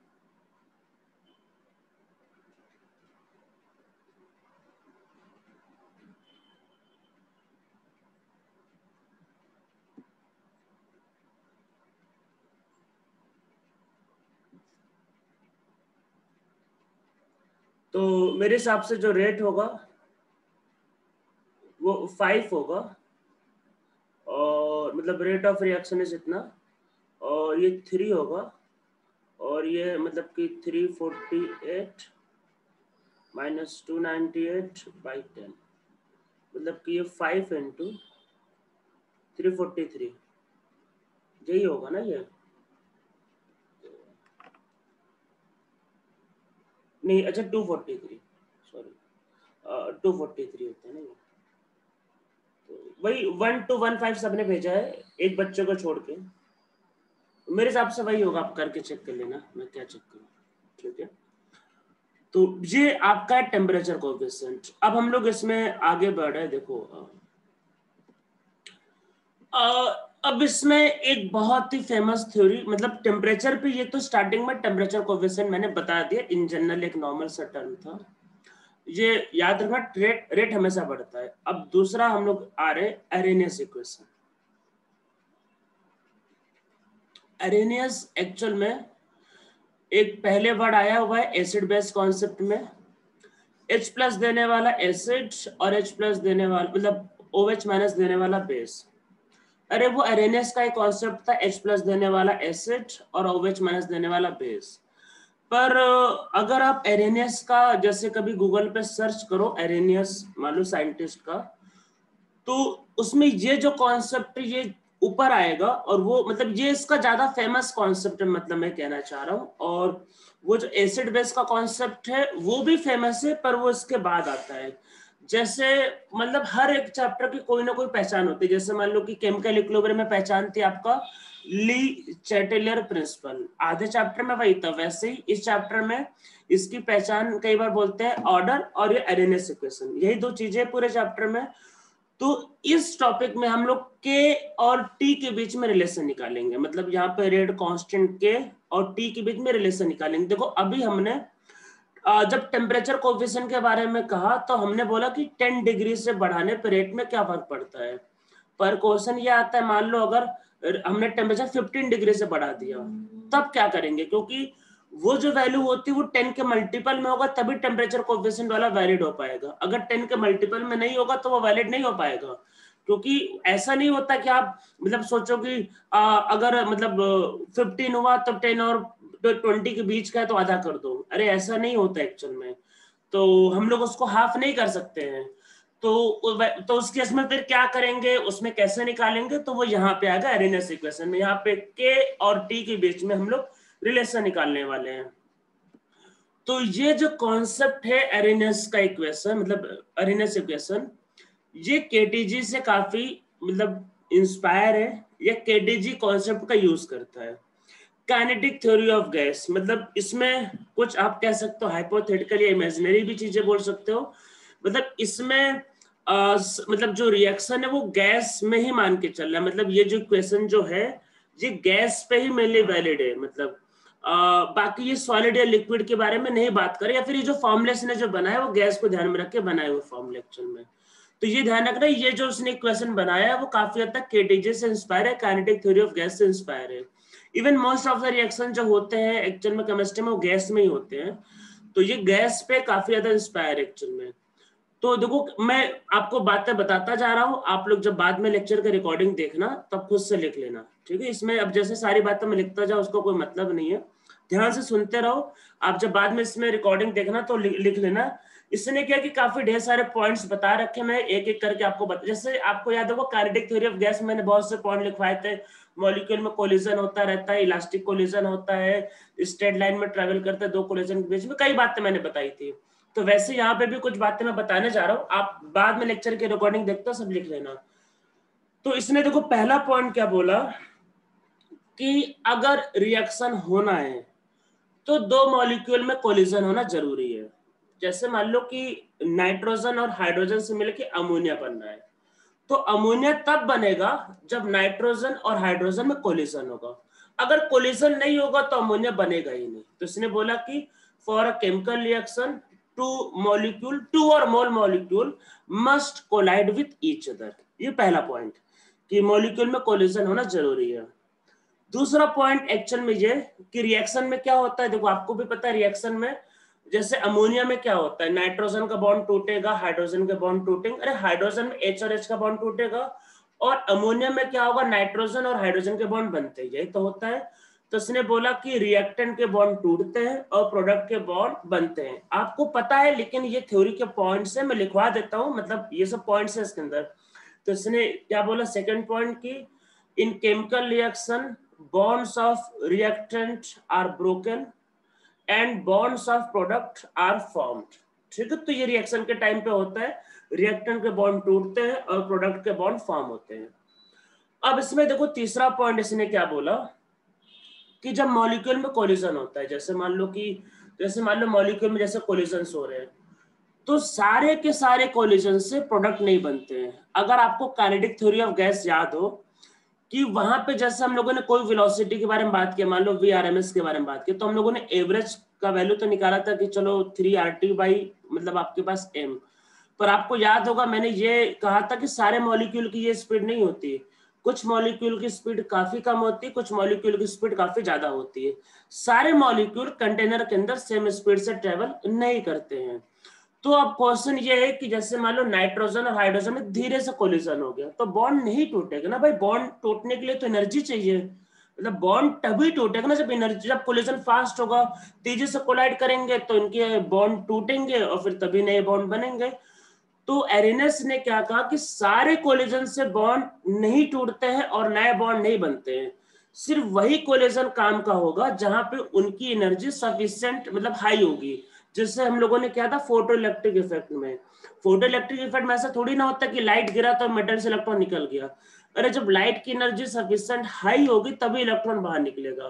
तो थर्ड पॉइंट इसमें क्या है कि all the collisions does not result into product, only that collisions form product in which energy of molecule या in which energy of collision is more than threshold energy। वही टर्म जो photo electric effect में पढ़ा था, threshold मतलब कि minimum energy कुछ भी करने के लिए। तो क्या है कि only that collision gives product in which energy of collision is more than threshold energy। Threshold मतलब मिनिमम एक एनर्जी, अगर उससे कम एनर्जी होगा तो प्रोडक्ट नहीं बनेगा क्योंकि बॉन्ड ही नहीं टूटेगा कम एनर्जी से। तो अब इस बात को समझने के लिए पहले एक ग्राफ को हम लोग प्लॉट करते हैं। पहले एक ग्राफ देखो प्लॉट कर रहे हैं। इवन ये जो ग्राफ हम लोग करने जा रहे हैं एक बैच में मैंने थोड़ा आगे का पढ़ा दिया था एक बार, तो लेकिन ये कॉन्सेप्ट नहीं बताया था, पर अब ग्राफ देखते हैं और ये आपको आगे अगले वाला टॉपिक हमारा जो होगा ऑर्गेनिक में इसमें इसका काफी यूज पड़ेगा। तो इधर साइड क्या होगा एनर्जी, और इधर साइड रख रहे progress of reaction. Progress of reaction भी लिख के आ सकता है या टाइम भी लिख के आ सकता है, उससे कोई मतलब नहीं हमें। तो जैसे जैसे टाइम बढ़ेगा तो रिएक्शन में प्रोग्रेस होगी, तो एक ही मतलब ही है। तो देखो क्या होगा यहाँ पे ग्राफ कुछ इस तरीके से ग्राफ होता है। मैं हर एक चीज को समझाता हूँ इसमें क्या क्या है। ये ग्राफ आप पहली बार देख रहे होगे, पर ये ग्राफ आपको यहाँ पे और ऑर्गेनिक केमिस्ट्री में अब आगे काफी मिलेगा देखने को। तो ये जो है ये रिएक्टेंट की एनर्जी, रिएक्टेंट का कुछ ना कुछ एनर्जी होता है, तो ये रिएक्टेंट की एनर्जी है। ये जो लास्ट में ये प्रोडक्ट का एनर्जी, प्रोडक्ट का एनर्जी कम भी हो सकता है, ज्यादा भी हो सकता है, अभी उस पर डिस्कशन नहीं कर रहे, मतलब मैं कम या ज्यादा वो भी अभी समझाऊंगा, पर अभी नॉर्मल सा ग्राफ समझ रहे हैं। तो ये जो पॉइंट है, ये पॉइंट इसको क्रॉस करना पड़ेगा, इसको हम लोग बोलते हैं ये एनर्जी बैरियर। मतलब कि ये समझ लो कि आपको बॉन्ड तोड़ने के लिए कुछ ना कुछ एनर्जी देनी पड़ेगी। देखो एनर्जी देना पड़ेगा, तो यही एनर्जी बढ़ रहा है। देखो तो इस वाले स्टेट में क्या होता है, यहाँ पे एक्चुअल में क्या होता है, बॉन्ड ब्रेक होता है। अरे पहले बॉन्ड टूटेगा तभी तो नया बॉन्ड बनेगा, और बॉन्ड को तोड़ने के लिए एनर्जी आपको देना पड़ेगा। तो यहाँ पे बॉन्ड ब्रेक होता है, इसलिए एनर्जी आपके पास इंक्रीज कर रहा है एक्चुअल में। और इसके बाद से क्या होगा, बॉन्ड बनना स्टार्ट होगा, बॉन्ड बनेगा तो एनर्जी रिलीज होगी, तो एनर्जी रिलीज होगी तो मॉलिक्यूल की एनर्जी कम हो जाएगी। अरे ये तो याद ही होगा, more energy means less stability, less energy means more stability. और एक दो बातें तो हमेशा ट्रू रहती है केमिस्ट्री में, अगर बॉन्ड टूटेगा तो एनर्जी देना ही पड़ेगा, बॉन्ड बनेगा तो एनर्जी रिलीज होगा। तो स्टार्टिंग में क्या होता है, बॉन्ड टूटता है तो एनर्जी बढ़ता है, और बाद में बॉन्ड बनेगा तो एनर्जी आपके पास कम होगा। तो ये जो है आपका टोटल एनर्जी, ये मतलब ये एनर्जी बैरियर समझ लो भाई, बॉन्ड को तोड़ने के लिए एनर्जी जो लग रहा है ये, इसको बोलते हैं थ्रेशोल्ड एनर्जी। अगर एनर्जी टोटल इससे कम रह गई तो उस केस में, अगर एनर्जी इससे कम रह गई तो उस केस में फिर रिएक्शन नहीं होगा। अरे फिर रिएक्शन ही नहीं होगा। और देखो यहाँ पे फिर क्या होता है, ये जो पॉइंट एक्चुअल में, ये जो पॉइंट है एक्चुअल में यहां से यहाँ एक नया टर्म इंट्रोड्यूस होने जा रहा है, ये आपके पास है एक्टिवेशन एनर्जी।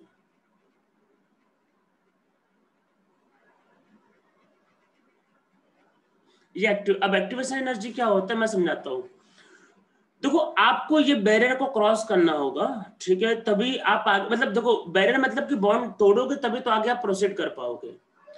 पर हम लोगों को ये, जब ये बैरियर का मान लो हमने एनर्जी निकाला, तो टोटल एनर्जी निकाला मान लो कि 200 किलो जूल, मान लो ये बैरियर मतलब ये पॉइंट का हमने यहाँ से एनर्जी निकाला 200 किलो जूल। पर जो भी टेम्परेचर होगा, मान लो 30, 40, 50, जो भी टेम्परेचर होगा, तो मॉलिक्यूल के पास भी तो कुछ ना कुछ एनर्जी होगा ना, मॉलिक्यूल की तो एनर्जी होगी नहीं, मॉलिक्यूल घूम रहा है उसके पास कुछ ना कुछ एनर्जी होगी। तो मॉलिक्यूल के पास मान लो 50 किलो जूल की एनर्जी पहले से है, ठीक है। तो आपको रिएक्शन करवाने के लिए, देखो आपको बॉन्ड तोड़ने के लिए जहां तक जाना पड़ेगा, मतलब आपको 200 किलो जूल की एनर्जी चाहिए, मतलब जो कोलिजन होगा वो सफिशिएंट होना चाहिए, तभी कुछ मान लो कि आपका बॉन्ड टूट पाएगा। मतलब आप ऐसे समझो कि आपका मॉलिक्यूल के पास 50 किलो जूल की एनर्जी है, पर रिएक्शन को करवाने के लिए 200 किलो जूल की एनर्जी चाहिए, और मान लो रूम टेम्परेचर पे जितनी एनर्जी है। तो हमने सोचा कि मॉलिक्यूल की एनर्जी बढ़ानी पड़ेगी, तो कैसे बढ़ेगा, हमने हीट किया। तो पर 25 डिग्री पे उसके बाद 50 किलो जूल पहले से है, तो हमको हीट कितना देना पड़ेगा, हमको कितना प्रोवाइड करना पड़ेगा, हमको तो प्रोवाइड करना होगा 150। अरे टोटल मतलब कि 200 किलो जूल जब एनर्जी में हो जाएगी तो बॉन्ड उसके टूट जाएंगे, एक बार टूट गए तो ऑटोमेटिक सब चालू हो जाएगा, उसके आगे हमें कुछ करना नहीं है, तो आगे ऑटोमेटिक हो जाएगा। तो बॉन्ड को तोड़ने के लिए, रिएक्शन को स्टार्ट करने के लिए हमको 200 किलो जूल एनर्जी चाहिए, उससे कम हो रहेगा तो बॉन्ड ही नहीं टूटेगा, फिर कुछ नहीं हो पाएगा। पर 50 किलो जूल मॉलिक्यूल के पास पहले से, अरे मान लो 25 डिग्री 50 किलो जूल एनर्जी है, तो हमने जो हीट करके जो एनर्जी दिया, हमने कितना दिया 150। तो वो जो एक्स्ट्रा एनर्जी जो दिया हमने रिएक्शन को स्टार्ट करने के लिए, वो है एक्टिवेशन एनर्जी। मतलब हमने एक्टिवेट किया, मतलब मॉलिक्यूल का रिएक्शन या फिर जो भी स्टार्ट किया उसको बोलते हैं एक्टिवेशन एनर्जी। तो एक्टिवेशन एनर्जी क्या होता है, तो समझ में आपको आया होगा सबको मैंने क्या बताया, एक्टिवेशन एनर्जी ये आपका, अब समझ लो काफी फेमस टर्म है, आगे बहुत आपको आएगा ये सब टर्म। तो ये जो टॉपिक चल रहा है मैंने जैसा बताया रेनेस के लिए, ये सबसे फेमस थ्योरी है, तो इसमें यूज होने वाले सारे टर्म आपको आगे बहुत आने वाले एक्चुअल में। जैसे ऑर्गेनिक केमिस्ट्री में जो रिएक्शंस होंगे उसमें ये सारे टर्म यूज होने वाले हैं एक्चुअल में काफी। तो एक्टिवेशन एनर्जी क्या होता है, तो मिनिमम एक्स्ट्रा एनर्जी, देखो मिनिमम मतलब कि ये बैरियर क्रॉस करने की मिनिमम एनर्जी, इससे ज्यादा मान लो कि रिएक्शन करवाने के लिए 200 किलो जूल हमें चाहिए थी एनर्जी, 50 पहले से थे, तो हमें कितने की जरूरत है 150। अगर 150 से ज्यादा दोगे तो और अच्छी बात है। अरे जैसे फोटो इलेक्ट्रिक इफेक्ट में देखो जितना थ्रेशोल्ड एनर्जी होता है इतनी एनर्जी दोगे तो इलेक्ट्रॉन बाहर निकल जाएगा, पर उसकी काइनेटिक एनर्जी 0 रहेगी। ज्यादा एनर्जी दोगे तब आराम से हो जाएगा। तो ये मिनिमम एनर्जी है जिससे रिएक्शन स्टार्ट हो पाएगा, इससे कम होगा तो हो ही नहीं पाएगा। तो ये क्या होता है, ये होता है minimum extra energy given to मतलब क्या होगा, reactant, given to reactant to start a chemical reaction,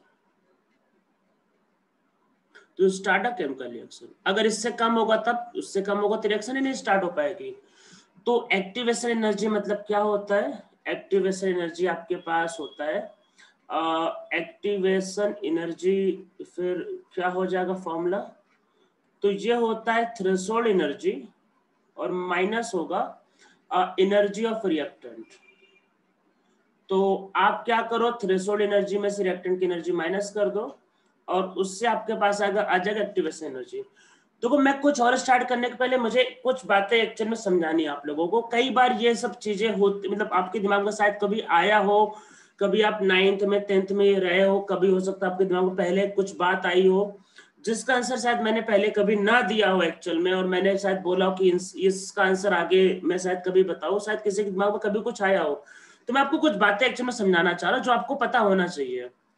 एक पहले एग्जांपल समझते हैं। देखो H2 प्लस N2 से बनता है 2 अमोनिया। ये रिएक्शन हाईली एक्सोथर्मिक, ये सबको पता है कि इसका H नेगेटिव होता है और ये एक्सोथर्मिक रिएक्शन है, आपका हेबर्स प्रोसेस है। ये एक एक्सोथर्मिक रिएक्शन है, ठीक है।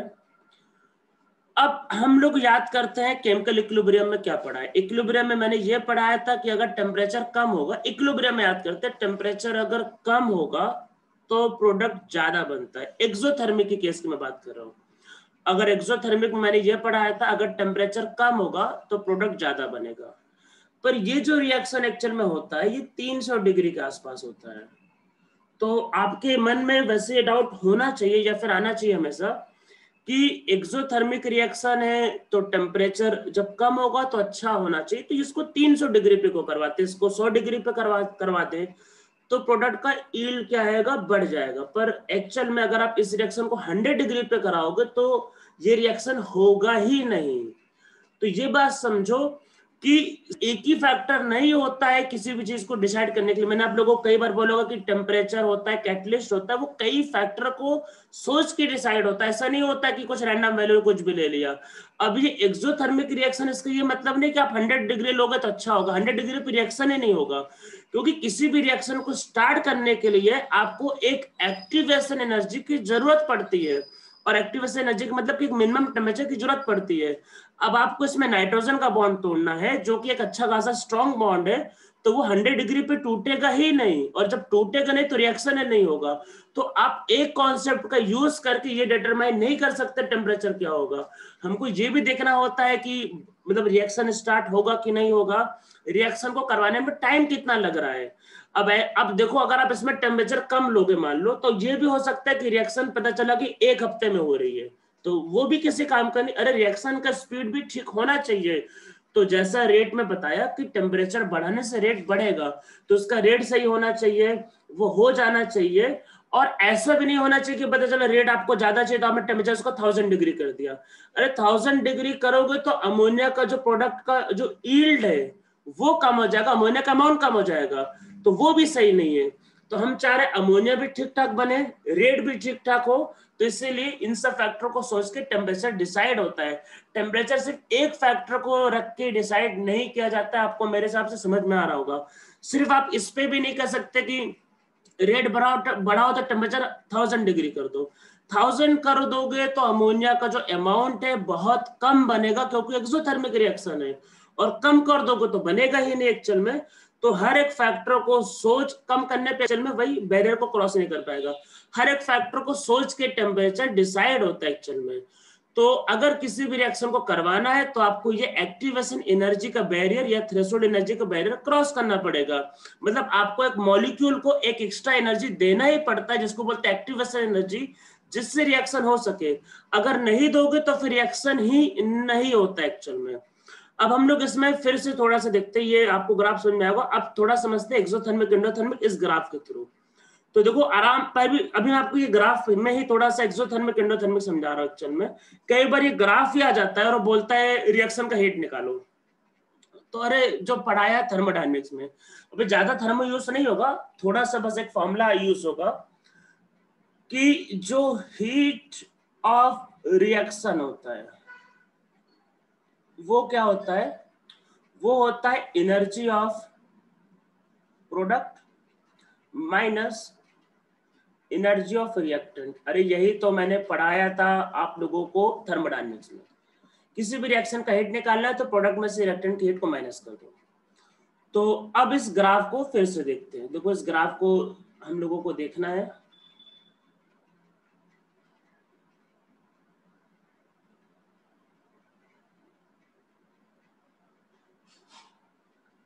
इधर साइड है एनर्जी,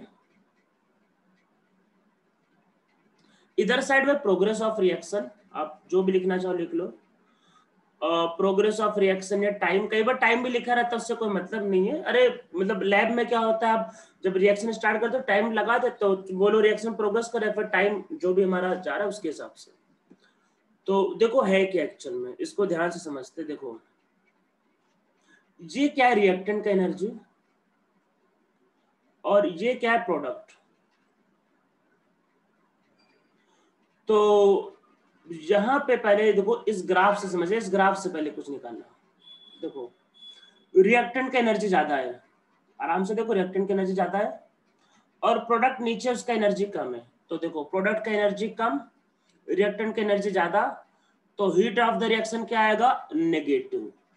तो ग्राफ से देख के आपको पहचानना आना चाहिए एक्सोथर्मिक एंडोथर्मिक। अगर प्रोडक्ट नीचे हुआ तो मतलब रिएक्टेंट से नीचे हुआ, इसका मतलब प्रोडक्ट का एनर्जी कम है, इसका मतलब रिएक्शन एक्सोथर्मिक आने वाला है। तो अगर नीचे है तो इसका मतलब वो रिएक्शन एक्सोथर्मिक है। तो आप ग्राफ को देख के ये पहचान सकते हो अब कि ये एक्सोथर्मिक एंडोथर्मिक। अगर नीचे आया प्रोडक्ट, अरे प्रोडक्ट नीचे आया तो एक्सोथर्मिक होता है। अगर मान लो प्रोडक्ट मैं यहीं पे बना के छोड़ देता तो वो एंडोथर्मिक रिएक्शन है।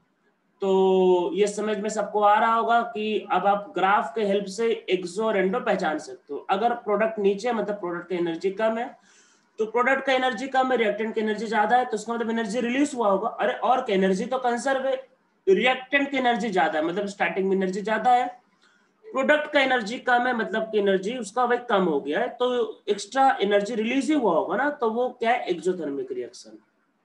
तो ये पहली बात। अब देखो ये जो पॉइंट है ये, तो आप ये बात समझो कि अगर आप रिएक्टेंट को यहां से यहां तक लेके आ गए, मान लो ये समझ लो जैसे कोई बॉल है, मान लो आप दम लगा के यहां तक खींच के ले आ जाओ और फिर छोड़ दो तो आगे तो ऑटोमेटिक चला जाएगा। तो अगर आपने एक बार बॉन्ड तोड़ दिया तो देखो बॉन्ड तोड़ने के बाद क्या होगा, जो एटम बनते हैं वो अनस्टेबल होते हैं। जैसे ऑक्सीजन एटम मान लो बना, हाइड्रोजन एटम बना, तो आगे का काम वो खुद से कर लेगा। तो हमेशा दिक्कत आपको यहां तक आने की होगी। अब ये जो स्टेट होता है, जो मिडिल पॉइंट होता है, ये मिडिल पॉइंट, इसको बोलते हैं ये ट्रांजिशन स्टेट। मतलब ट्रांजिशन का मतलब कि चेंज आ रहा है, चेंज। तो इधर साइड क्या होता है, इधर साइड क्या होता है बॉन्ड आपका ब्रेक, इधर साइड क्या होता है बॉन्ड नॉर्मली फॉर्म। तो यहाँ पर ट्रांजिशन हुआ, तो टॉप पॉइंट को बोलते हैं ट्रांजिशन स्टेट। या इसको कई बार बोलते हैं हम लोग, क्योंकि इसके बारे में ज्यादा लोगों को समझ में नहीं आता, और जो समझ में नहीं आता उसको बोलते हैं आपका कॉम्प्लेक्स स्टेट। तो इसको कॉम्प्लेक्स स्टेट भी बोलते हैं या ट्रांजिशन स्टेट। ठीक है, अब हम लोग इसमें आगे एक दो पॉइंट और लिखते हैं। एक बात और, क्या मतलब एक बात समझ लेना, देखो हम लोग बहुत एडवांस नहीं है कि हर चीज को कंट्रोल कर सके। तो क्वेश्चन ये आता है कि हम लोग जैसे मान लो कोई रिएक्शन है, नाइट्रोजन और हाइड्रोजन से अमोनिया बन रहा है, तो वो जो ट्रांजिशन स्टेट है जहां पे मैंने कहा कि बॉन्ड टूटना बंद हो गया और बॉन्ड फॉर्म होना स्टार्ट हुआ, क्या इसको हम लोग कभी देख सकते हैं? एक्चुअल में नहीं, इसका आंसर है नो। हम लोग ट्रांजिशन स्टेट को एक्चुअल में नहीं देख सकते हैं, वो क्योंकि वो मैक्सिमा है, वो बहुत ही अनस्टेबल होता है, और हम लोग इसको आइसोलेट भी नहीं कर सकते। आइसोलेट का मतलब ये होता है कि कई बार अनस्टेबल मॉलिक्यूल होता है तो उसको हम लोग लो टेम्परेचर पे ले जाके उसको स्टोर कर लेते हैं, जैसे कि वैक्सीन अभी कोविड की। पर कई ऐसे मॉलिक्यूल होते हैं जो बहुत अनस्टेबल होते हैं, जिनको आप स्टोर भी नहीं कर सकते। तो ट्रांजिशन स्टेट क्या है, एक्चुअल में ये एक इमेजिनरी स्टेट है। देखो रिएक्टेंट हमारे पास है, प्रोडक्ट हमारे पास है, तो बीच में जो बनता है जो हम देख नहीं सकते पर गेस किया जाता है। गेस क्या होता है, हम लोग मैकेनिज्म इसका जो होता है कई चीजों को सोच के निकालते हैं और मतलब दिखता तो नहीं है पर जो चीजें कॉन्सेप्ट यूज करते हैं उससे सही चल रहा है। तो ट्रांजिशन स्टेट के बारे में ये ध्यान रखना कि आप इसको आइसोलेट नहीं कर सकते, मतलब आप ऐसा नहीं कर सकते कि आप इसको मतलब अलग करके स्टोर कर लो। Transition state does not exist in real, आप उसको आइसोलेट नहीं कर सकते। और एक चीज और, ट्रांजिशन स्टेट अलग है और इंटरमीडिएट मैंने जो जीओसी में पढ़ा है वो अलग है। इन दोनों में डिफरेंस आगे करेंगे, आगे आएगा आपको, पर ये दोनों सेम नहीं है। मैंने इंटरमीडिएट किया था और ये किया था, मतलब ये अलग है।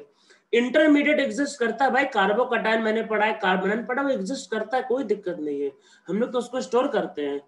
ट्रांजिशन स्टेट को स्टोर नहीं कर सकते कि मतलब हाइड्रोजन का बॉन्ड टूटा और नाइट्रोजन का बॉन्ड टूट रहा है और अचानक उसको स्टोर कर लिया, अरे ऐसा नहीं होता एक्चुअल में। तो ट्रांजिशन स्टेट को आप आइसोलेट नहीं कर सकते, उसको स्टोर नहीं कर सकते, आप उसको इवन देख भी नहीं सकते। पर मतलब वही कि प्रोडक्ट का मतलब हम लोग अलग अलग कंडीशन लेते हैं, प्रोडक्ट अपने हिसाब से फॉर्म कर लेते हैं, तो जो आइडिया लगा रहे हैं वो काफी हद तक सही है, तो मतलब इसमें कोई मिस्टेक नहीं है। पर ये ध्यान रखना उसको देख नहीं सकते, हर चीज देखा जाए, रियल में ऐसा एक्चुअल में होता नहीं है। जैसे आप लोगों को एक साल में एक बात तो समझ में आ गई होगी कि जैसे इलेक्ट्रॉन जो होता है वो एक्चुअल में नहीं दिखता है, मतलब एक्चुअल में आप उसका मतलब प्रेजेंस फील कर सकते हो, उस पर कई कॉन्सेप्ट है पर एक्चुअल में वो दिखता नहीं है, मतलब फैक्ट तो ये है।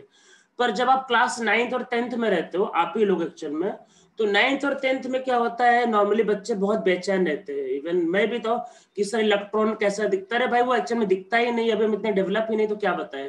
पर 9th में जैसे फाउंडेशन में बच्चे रहते हैं वो मतलब जब भी पढ़ा हो तो ये जरूर पूछते सर इलेक्ट्रॉन कैसे दिखता है, एटम कैसे दिखता है, सर ये कैसे दिखता है, भाई दिखता ही नहीं। फिर सर नहीं दिखता तो पता कैसे चलता है, भाई रिसर्च करते हैं, कई चीजें हमको पता होता है कि ऐसा रिएक्टेंट ऐसा प्रोडक्ट अलग अलग केस में, तो धीरे धीरे आइडिया लग जाता है कि भाई ऐसा ऐसा है, मतलब आइडिया लग जाता है।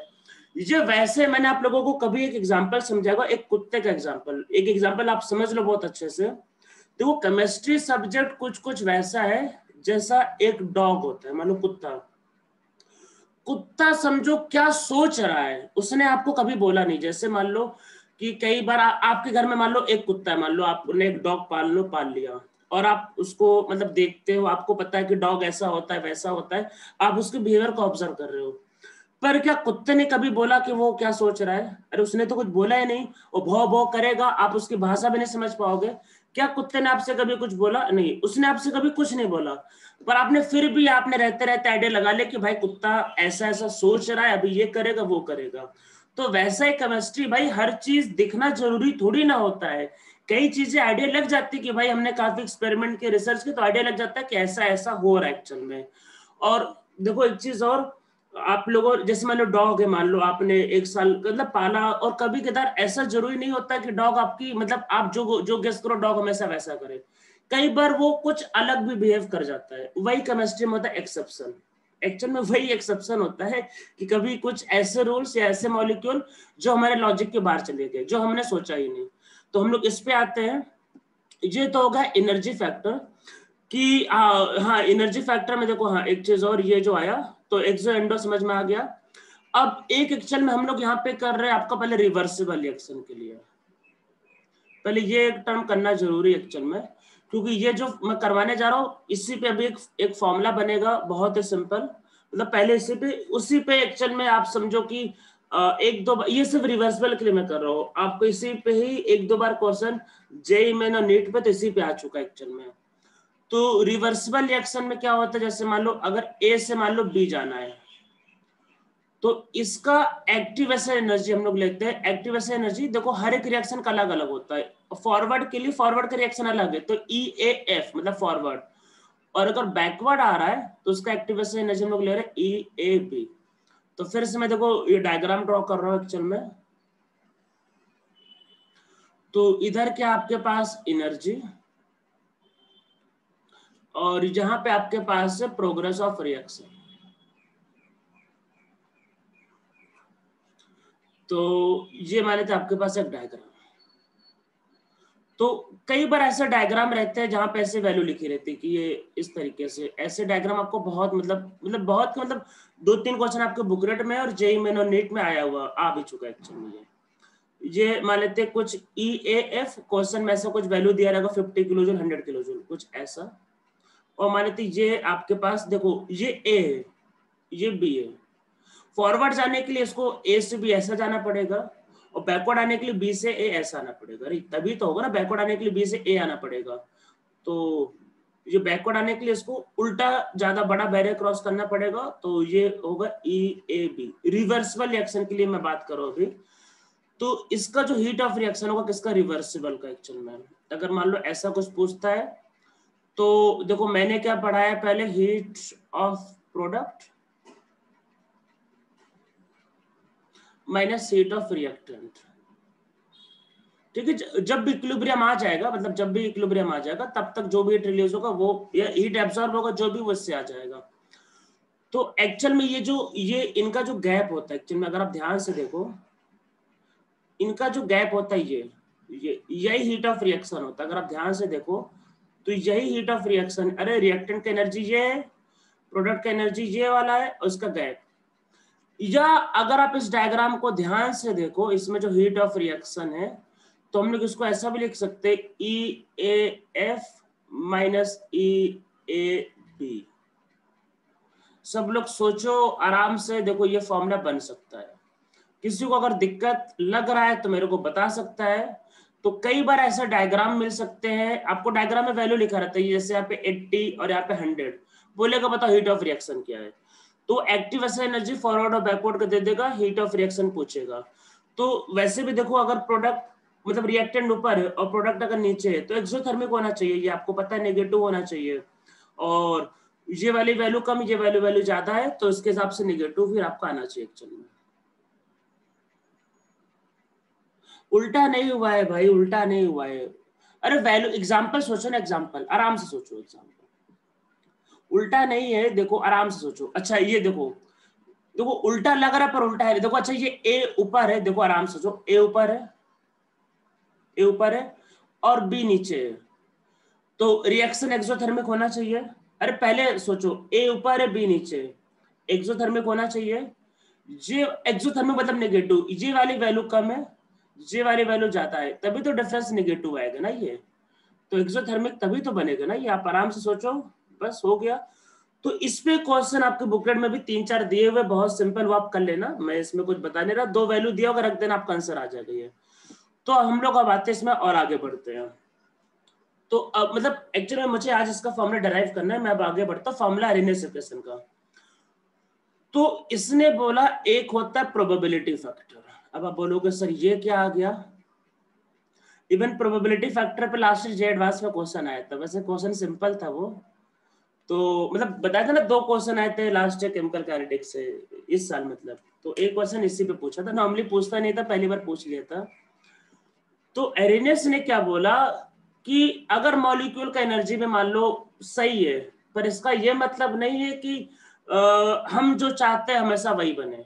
मतलब देखो है क्या कि 2 मॉलिक्यूल में कोलिजन, हमारे देखो कोलिजन होना तो ठीक है, पर क्या कोलिजन हमेशा वैसा होगा कि जिससे हमारा मतलब जो डिजायर्ड प्रोडक्ट वो बनेगा हमेशा, ऐसा कोई गारंटी नहीं है। हो सकता है कि रिएक्शन के बाद जो प्रोडक्ट बने वो मतलब कि हमारा डिजायर्ड प्रोडक्ट ना हो। मैं एक एग्जांपल बताता हूँ, चलो एक सिंपल सा एग्जांपल है। मान लो ए बी का हमने रिएक्शन करवाया आपके ए के साथ, और इससे बनता है A2 और B। हमको ये चाहिए, मान लो हम लोग ये रिएक्शन चाहते हैं कि ऐसा कोई रिएक्शन हो, मान लेते हैं। तो ए बी में मान लो आपके पास सपोज करो ये ए मॉलिक्यूल है, ये मान लो बी मॉलिक्यूल है, ये मान लो ए मॉलिक्यूल है। मान लो दोनों की एनर्जी सफिशिएंट है, मतलब दोनों थ्रेशोल्ड एनर्जी से ज्यादा मतलब जाता है, पर कोलाइड होते हैं मान लो अगर इसका कोलिजन इससे हो गया तो फिर क्या होगा, कुछ होगा नहीं इसमें, फिर पीछे वाला ए अलग हो जाएगा और आगे जो होगा बी, क्योंकि एनर्जी सफिशिएंट है तो बॉन्ड टूट भी सकता है, बॉन्ड बन भी सकते, ये बनेगा। तो पता चला जो स्टार्टिंग में था वही दोबारा बन गया। तो एरिनेस का कहना ये है कि मतलब ऐसा जरूरी नहीं है कि अगर एनर्जी सफिशिएंट हाई है तब भी हमारे मर्जी से प्रोडक्ट बने, क्योंकि कोलिजन तो गैस का किसी भी मतलब किसी का भी हो सकता है। अगर 2-3 टाइप के एटम हो गए तो किससे क्या टकराएगा हमें नहीं पता है, मतलब आप इसके बारे में कुछ भी नहीं कह सकते।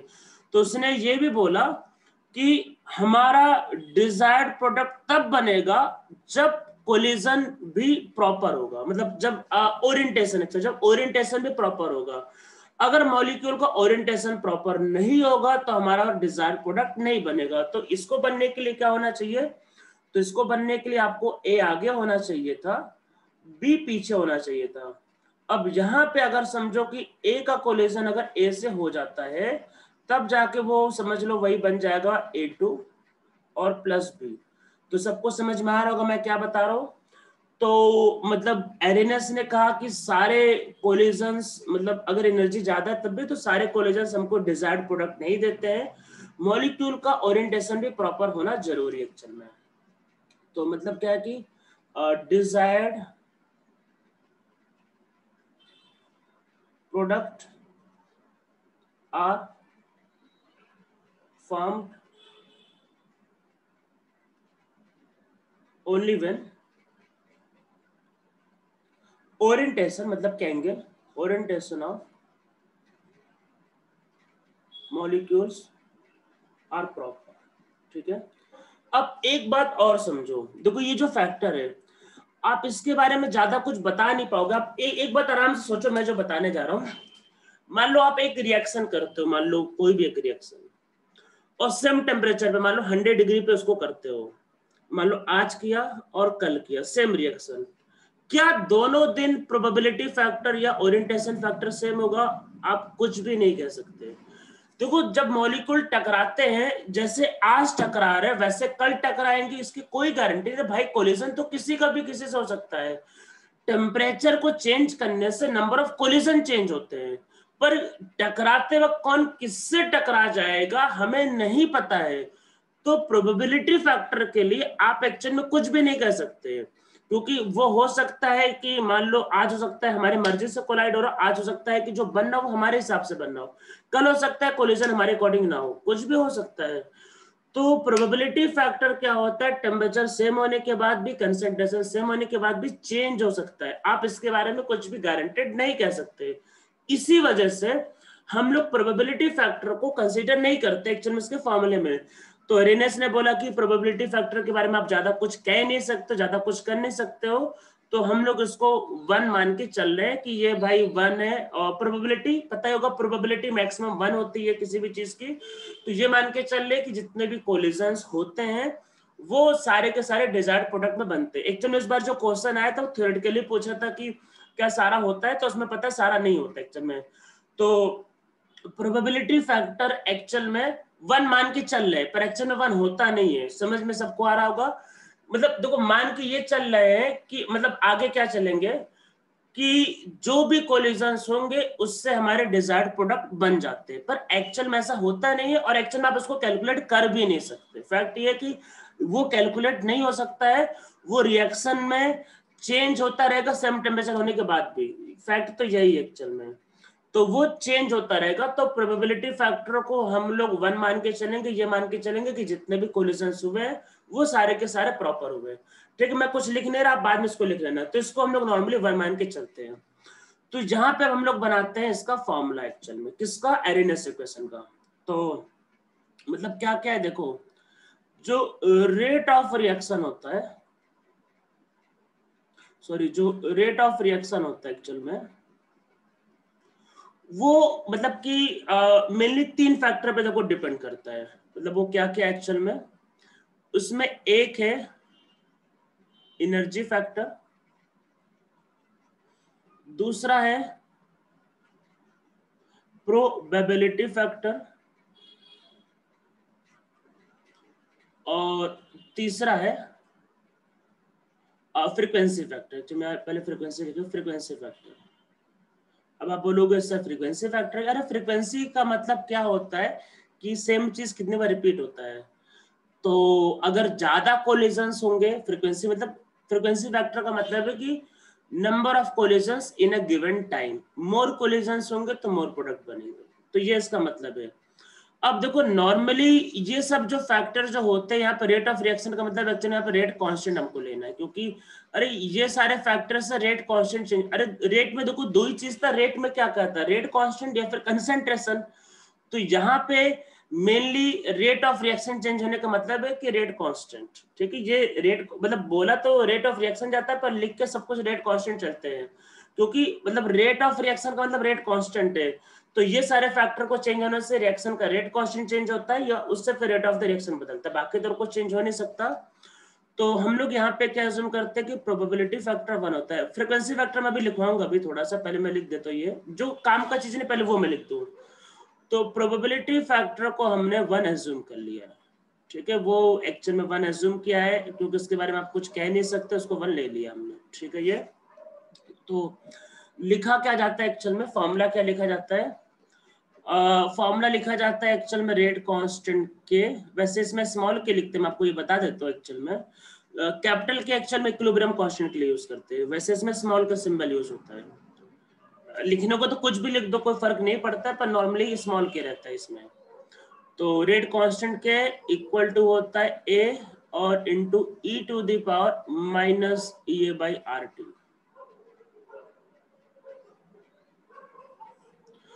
प्रोबेबिलिटी फैक्टर को हमने हटा दिया है, अब ए क्या है मैं लिख रहा हूं, हर चीज यहाँ पे पहले लिख देता हूं मैं। ए का मतलब है फ्रीक्वेंसी फैक्टर, जिसको हम लोग कई बार बोलते हैं, ये आपके पास है एरेनियस फैक्टर। अरे एरेनियस साइंटिस्ट है तो अपने नाम पे रखेगा ये, तो एरेनियस फैक्टर भी बोलते हैं, इसलिए सिंबल ए लिया है। या इसको कई बार बोलते हैं, इसका एक नाम और भी है कोलिजन फ्रीक्वेंसी, सब एक ही है। इसका भी एक नाम और भी है, एक रुको, एक नाम और भी आपको है, ये ई के पहले लिखा है, ये इसको कई बार बोलते हैं this is pre exponential factor A. अब ए होता क्या है, तो फ्रीक्वेंसी फैक्टर से जो कह रहा है वही चीज, कि ए बताता है number of collisions in a unit area in a unit time. Actual में ये बताता है ए क्या होता है, वही frequency, number of collisions in a unit volume, actual में होगा क्योंकि 3D में चल रहा है, in a unit volume in a unit time. एक गिवन वॉल्यूम में एक गिवन टाइम में कितने कोलिजन्स होते हैं, ज्यादा कोलिजन्स होंगे तो रेट ऑफ रिएक्शन ज्यादा होगा। ये एनर्जी एक्चुअल में जो फैक्टर आपको लग रहा होगा अजीब से, एक्चुअल में ये फैक्टर वो जो केमिकल इक्विलिब्रियम में जो था ना, उसी को एक्चुअल में यहाँ पे कॉपी किया है। अरे अभी मैं लिख दूंगा ये फॉर्मूला, आपको वही फॉर्मूला एक्चुअल में नजर आएगा। तो ये एनर्जी फैक्टर समझ लो कि उसी से ही मिलता जुलता है एक्चुअल में, काफी हद तक ये फॉर्मूला उससे इंस्पायर है। और शायद आप लोगों में से किसी को याद हो, मैंने जब केमिकल इक्विलिब्रियम में फॉर्मूला पढ़ाया तो मैंने कहा था कि इसके मिलते जुलते फॉर्मूले आपको आगे 2-3 बार और मिलेंगे। तो ये फॉर्मूला और आगे इलेक्ट्रोकेमिस्ट्री में एक फॉर्मूला और आएगा, तो ये 3 फॉर्मूले मतलब काफी मिलते जुलते, ये एक पीछे था और एक आपको आगे आएगा। तो फॉर्मूला क्या है इसमें, ये एनर्जी फैक्टर एक्चुअल में मतलब क्या बोला, e to the power minus A by R T, ये एनर्जी फैक्टर है। और इसमें है क्या क्या, ये क्या है, ये है एक्टिवेशन एनर्जी।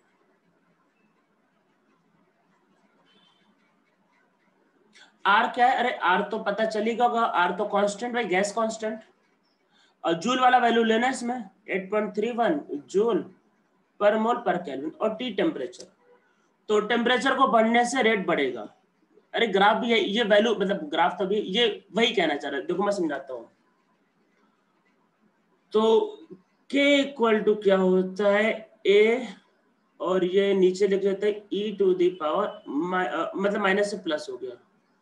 अरे देखो k इक्वल टू क्या आता है a e to the power minus A by R T. तो k इक्वल टू क्या होगा a upon e to the power मतलब e की power e A by R T.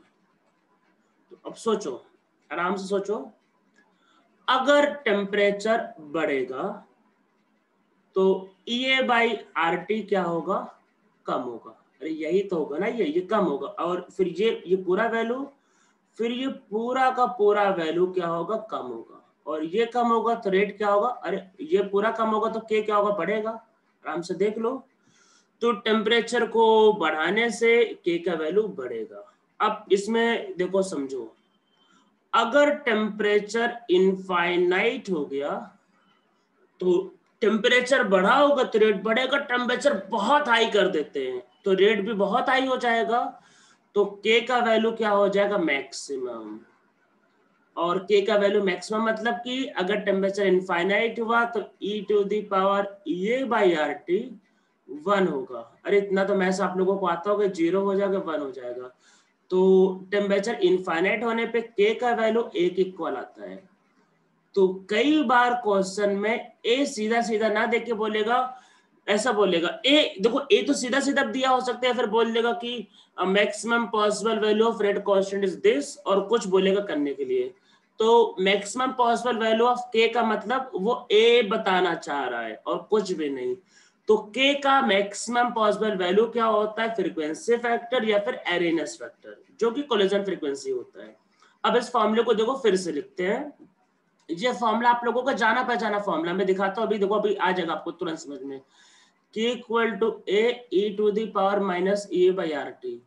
जाना पहचाना बनाने के लिए इसको लॉग ले लेते हैं, तो इसमें क्या करते हैं, टेक ln ले लेते हैं, ln बोथ साइड। तो देखो क्या हो जाएगा, ln k equal to ln a और e टू मतलब e अपॉन आर टी। अरे कुछ कुछ ऐसे फॉर्मूले आपको उसमें थे केमिकल इक्विलिब्रियम में। अब देखो कुछ ग्राफ प्लॉट कर लेते हैं। तो हम लोगों को ने इक्विलिब्रियम में वैसे 4 ग्राफ प्लॉट किए थे, पर यहाँ पे 4 की जरूरत नहीं पड़ेगी। यहाँ पे ई है, वहां वहां डेल्टा एच था, यहाँ पे ई है। डेल्टा एच का वैल्यू डिपेंड करता है रिएक्शन पे, पर ई की वैल्यू हमेशा पॉजिटिव होती है। तो यहाँ पे एल एन के वर्सेस 1/t, वही जो पहले प्लॉट किया था। तो यहाँ पे क्या होगा, ये नीचे की तरफ इसका जो स्लोप होगा वो आपके पास होगा माइनस ए बाई आर। ठीक है, टेम्परेचर बढ़ने से देखो रेट आपके पास बढ़ेगा। अरे ये 1/t है, ध्यान रखना, थोड़ा सोच लेना आप लोग ये। और मैक्सिमम पॉसिबल वैल्यू इसकी ln a। तो ये आपके पास हो गया। इसमें बस हो गया, अभी यहीं तक करते हैं, एक्चुअल में टाइम ज्यादा हो रहा है मुझे, एक्चुअल में थोड़ा सा काम है। तो यहाँ तक सबको समझ में आ रहा है, एक्चुअल में सबको समझ में आ रहा है? अरे बोलो तो यस और नो, मैसेज तो करो। अच्छा